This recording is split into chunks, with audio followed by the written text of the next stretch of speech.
السلام عليكم، مساء الخير عليكم، ان شاء الله تكونوا بخير، ان شاء الله تكونوا لاباس. كالعادة كنت تعرفوا من تكون حاجة هكذا ولا نحبوا نرياجيو معاكم.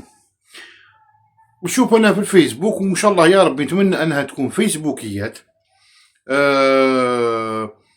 باسكو على بالكم كاينه تذبذب في توزيع مادة الملح، وكاع على بالنا بلي مادة الملح باكي مع عايدة كبيرة يشد لك فوق الشهر، امبوسيبل باكي يشد لك تحت الشهر.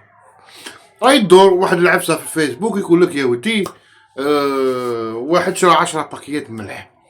انا نتمنى ونتمنى تكون ما كانش منها مجرد فيسبوكيات وهضره هكا، باسكو الا كاينه منها والله العظيم غير سيكراف عباك 10 باكيات ما شحال نشدولو بزاف.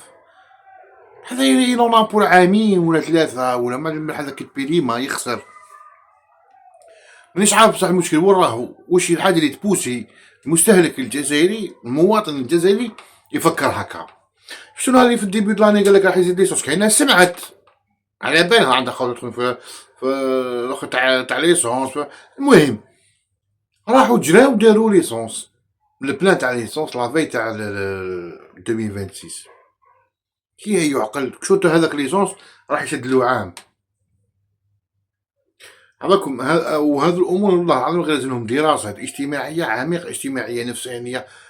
سبحان الله علاه الانسان يعيش في خوف، يسمع برك وقيل الفارينه مش راح تكون، يخاف يجري يشري يبعث مرتو تشري ويشري ولادو يشرو فارينه ما كانش تخلع على بالك. وهذا شنو نهضر كاين منها ما كان لازم واحد يقول لي لا ما كاش منها، كاين منها. الجزائري هو اللي يكري الازمه، حنا ما عندناش الحليب كاين، لا اي برودوي واحد اخر كاين.